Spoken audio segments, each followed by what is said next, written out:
Hey guys, quick account update video. As I started this channel, I didn't think I would get involved in doing this kind of stuff and create a hobby out of it, I guess is the best way to put it. Didn't think I'd find any enjoyment out of it either. Carrying my camera in the woods is always a personal experience, to take pictures of things that I might come across, and a little bit more personal about it than sharing it to well, the YouTube community. But I've definitely enjoyed myself, and I've seemed to have made it a purpose to get out more to shoot videos and to take pictures and things like that. So I guess it's a positive attribute. And it just seems like I don't have enough time to get everything done that I'd like to do. Of course, you know, everybody has another life. People got to work and things like that. So I'm doing my best to make time. I do have a lot of things I do want to get done, and right after I shoot this, I'm probably going to knock out a few of them. I do have some more Maxpedition reviews to finish. I do have several knives that I want to cover. And I do have a new tripod finally, for some of you guys who have complained to me about getting one. You know who you are. And I do have another large project. I'll talk about that briefly. I'm a member of a fish and game club where I'm from, and I have been my entire life. My grandfather made sure of that even when I was born. So I've got 28 years in the club. And I'm actually in the woodlot right now.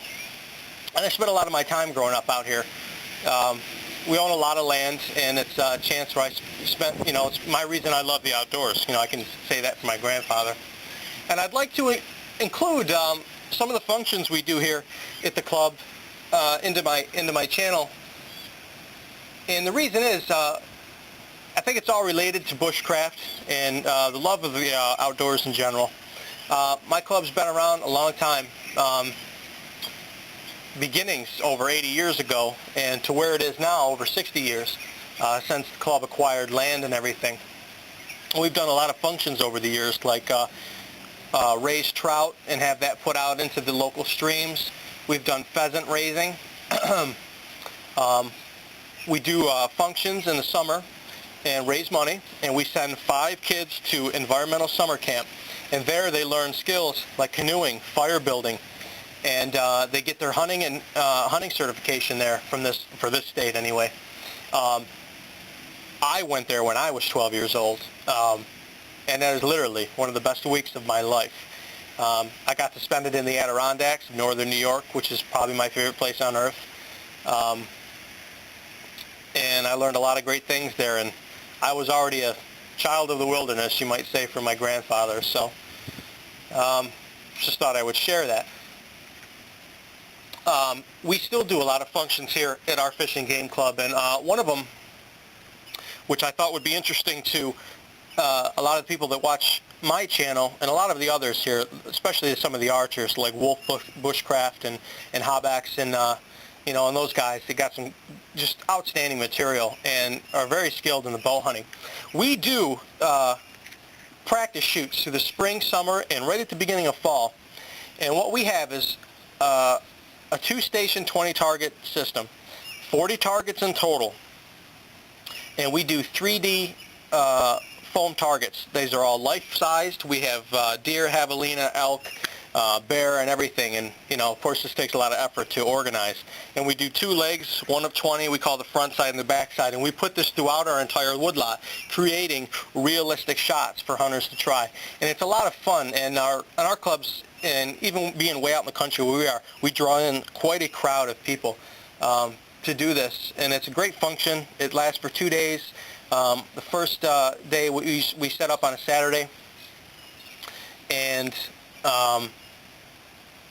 we put most of the targets out, and we finish it up at 5:30 in the morning on Sunday, and shooters can sign up at 7 o'clock in the morning, and we go until 1 o'clock or whatever shooters are left.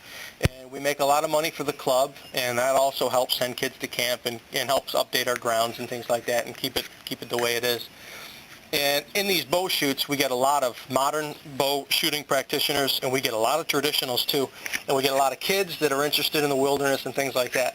And it'll be a huge video project if I do it, and it'll be the end of this month. So hopefully I'll be able to squeeze it in. It definitely won't be one video. It's going to be several. I'll try to do a setup, and I'll try to get around while the shooters are going on when I'm not working and get a lot of video of that, and take a whole bunch of stills of some of the targets we put up. I think you guys will enjoy that. Let me know if you would. If you don't care, let me know that, and maybe I won't waste my time. But I figured it'd be a lot of fun. So I got that coming up. Also, too, now that I have a tripod that's a little more user-friendly, I do have another project coming up. And some of you seen my video of my Woodlore clone knife that I had done. And this being the first knife I've ever handled, I didn't do too bad, I think. Did make some errors, though. And a couple things that I'm going to do different. Let me check my time here. I used a natural, an unstable wood. And not thinking about it, when I sharpen these, I use whetstones, and which means lots of water. And first couple times, and I spent a lot of time putting the mirror edge on that edge. It's a little not so shiny now, but it will be. And doing so, I managed to get, even with the Danish oil on here, I managed to get a lot of water into the wood. And what happened was, one day, popped right here.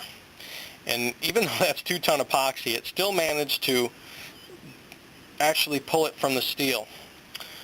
Well, I can't have that. I'm a little compulsive about things, so I ended up ordering some bird's eye acrylic stabilized wood, and I'm actually going to redo the entire handle project, and maybe I can do that next week. So I got everything coming in, and the wood's on its way.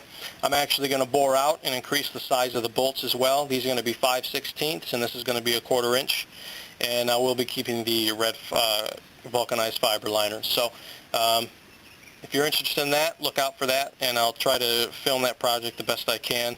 It's very time consuming, so there's no way I can do the entire thing, but through some stills and short video shorts I can show you that project if you're interested. So look for that in the future, or very shortly I should say. I know I'm rambling on here, but it's the first video like this I think I've done for this kind of length. Other than that, I think that's it. Some of the knife reviews, other than that one, which I think is pretty much done, I'll just show you the project itself. I do have a couple, I have a utility knife, a couple utility knives coming, and I actually have, I have a custom maker from the northern part of my state, up in the Adirondacks, who got in contact with me and asked if he could send me a blade and I could check it out. And I'm no expert on anything, but I said, if you want to, I would be happy to. I'll give you a straight and fair review of it. I'll put it in the wild, I'll take some video, and I'll get it out there for everybody. So look for that, and hopefully it'll turn out positive, and I'm sure it will. So I appreciate everybody for giving me such support, which I didn't think I would ever get doing this channel. Very much appreciated. I'm a little bit aside myself, so keep the praise coming and keep the criticism coming too. I'm always open to new things and what I should do differently. So thanks a lot, guys.